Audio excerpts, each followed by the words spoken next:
Sugeng Dalu Rahayu Rahayu dan Timur Pengawan. Nah, Del Gumandel Gendewati dan Silbringsel, cucunya yang sudah banyak menjelaskan tentang siapakah gurunya ya tadi. Banyak hal yang sebenarnya yang pengen jelaskan kepada cucunya yang ini, termasuk masalah tentang Sang Kinasih atau Sang Satrio Piningit.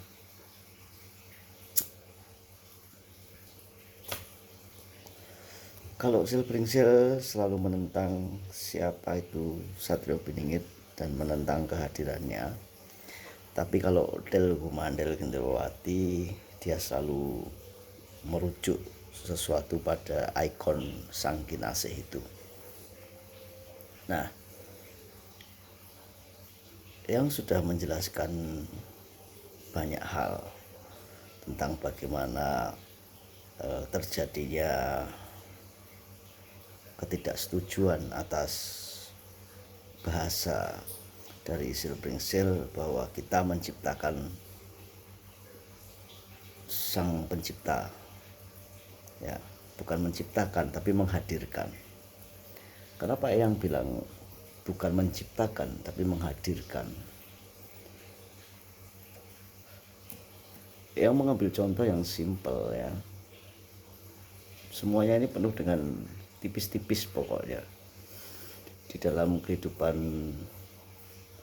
bumi ini penuh dengan tipis-tipis. Tipis-tipis itu artinya engkau bisa melewatinya asal jangan mematahkan rantingnya. Padahal ranting itu kan kecil dan tipis, tapi kau harus melewatinya, tapi jangan sampai patah. Jika patah, maka yang terjadi adalah engkau akan jatuh, dan di dalam kejatuhanmu itu, di bawahmu itu ada duri, ada jebakan-jebakan duri, bahkan ada ular, bahkan ada sesuatu yang berbahaya. Intinya pokoknya begitulah. Nah, yang katakan kepadamu bahwa di bumi ini pertama itu hanya tumbuhan dan batu, ya. Lalu mulailah peradaban. Peradaban itu dimulai dari batu. Lalu peradaban itu dimulai dari batu menjadi tumbuhan, pohon, ya. Makanya yang dipuja yaitu batu, lalu dipuja lagi pohon, lalu sekarang peradaban teknologi, maka yang dipuja adalah teknologi. Teknologi menjadi sarana, ya, pemujaan juga, ya. Teknologi sudah menjadi sarana pemujaan. Tapi yang nggak mau bicara batu, pohon, atau teknologi untuk model Gumandel Gendewati lebih jauh. Hanya saja supaya kamu paham bahwa memang kenyataan kehidupan bumi ini adanya cuma pohon dan batu. Dengan material pohon dan batu itu kita mampu, sebagai manusia mampu menciptakan banyak hal. Nah, ini baru menciptakan. Jadi spiritual itu bukan sang maha kita ciptakan, tapi menghadirkan. Nah, menciptakan dari bahan dua ini hingga menjadi gelas, hingga menjadi rokok, hingga menjadi apapun itu batu sama pohon. Jadi ini nggak berguru, ya, ini nggak berguru sama yang kelontang, yang kelunting, yang Prabu, yang Tinus, atau yang siapapun. Ini hanya dari kedangkalan spiritual, ya, dan tidak juga mencuri sebuah ilmu, ya. Kenyataannya kan seperti itu. Jadi kalau kenyataan terus mau apa? Nah, tetapi setiap makhluk kan butuh nyata, ya. Setiap makhluk butuh sebuah fakta atau kenyataan. Tetapi ketika fakta atau kenyataan itu kita ucapkan, itu berarti harus ada wujud atau manifestasinya, perwujudannya. Nah, perwujudan itu tidak akan bisa kita capai ketika kita tidak mempunyai delusi, ya, atau halusinasi, ya. Delusi, ya, kalau halusinasi beda. Ketika kita tidak punya delusi, kita bisa menciptakan gelas itu kan karena angan-angan, karena cipta, angan-angan, keinginan yang terus-menerus diyakini, bentuknya ininya. Nah, entah bahannya itu nanti belum ditemukan, tapi setelah itu lama-lama di angan-angan kita akan menemukannya. Nah, orang-orang yang delusi ini dianggap orang gila, ya, kayak Einstein, ya, Einstein dianggap orang yang nggak beres, padahal delusinya tinggi, angan-angannya tinggi, sehingga dia mau pengen membuat ini kok bisa begini, ya, dia mengamati kok bisa begini lalu berangan-angan. Nah, semua perwujudan ini didasarkan dari delusi yang angan-angannya tinggi ini tadi, yang keyakinannya meyakini bahwa itu ada dan tinggi.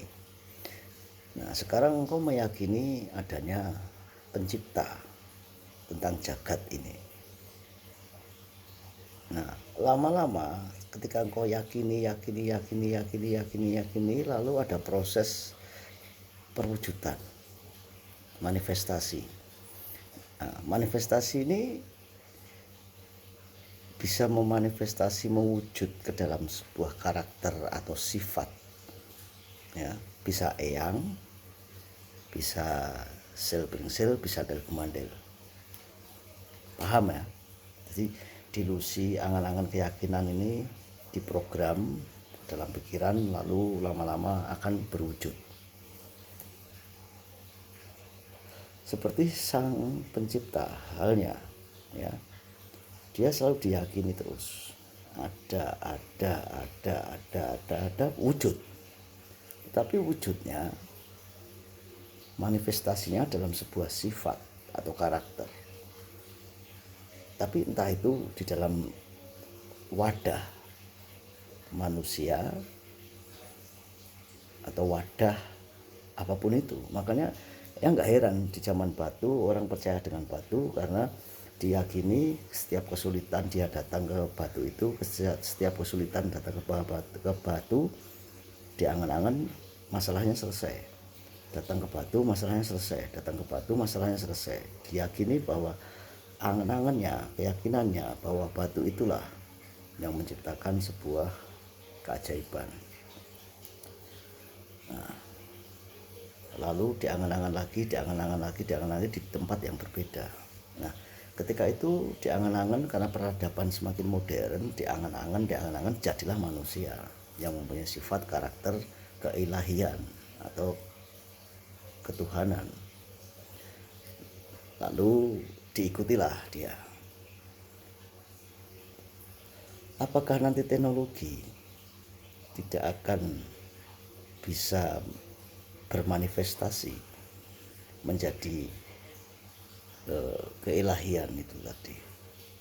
Ya pasti lama-lama bisa dong, ya kan?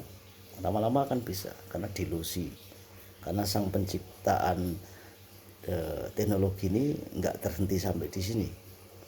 Penciptaan sang teknologi ini akan terus berkembang. Kalau sekarang ini cuma gambar 5 dimensi, 4 dimensi yang seperti cermin, nanti akan 5 dimensi akan keluar ini, ya, kayak hologram. Nah, lama-lama ini ya, dari kedangkalan spiritual yang akan dimanifestasikan, diwujudkan sang pencipta dalam bentuk hologram.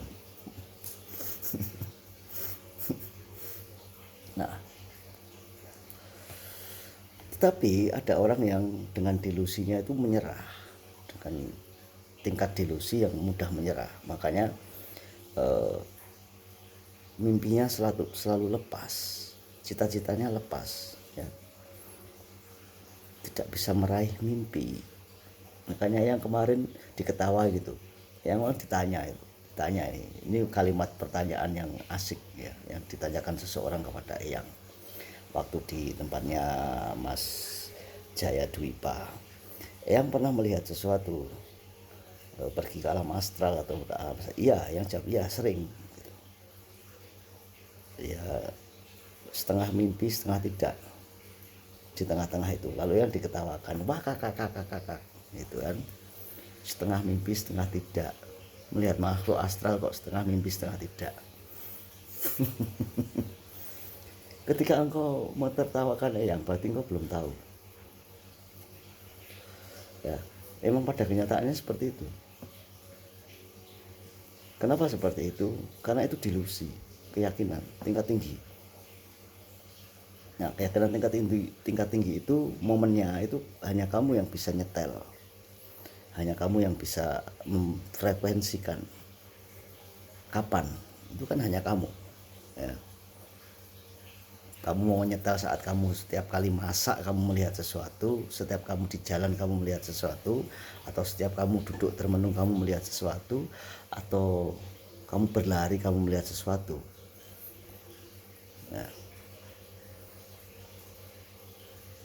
Ya itulah makanya orang sering mimpinya itu lepas, mimpinya cita-citanya pengen jadi seorang pengacara, tapi mimpinya lepas karena delusinya nggak kuat, keyakinannya nggak kuat, nggak bisa diwujudkan ya. Kita manusia hidup di dunia, di bumi ini serba tidak masuk akal.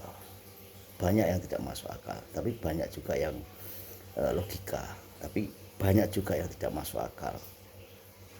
Nah inilah ilusi, nggak masuk akal, seperti ilusi matrix. Tetapi siapa yang paling kuat untuk mewujudkan yang tidak masuk akal ini menjadi berwujud atau bermanifestasi?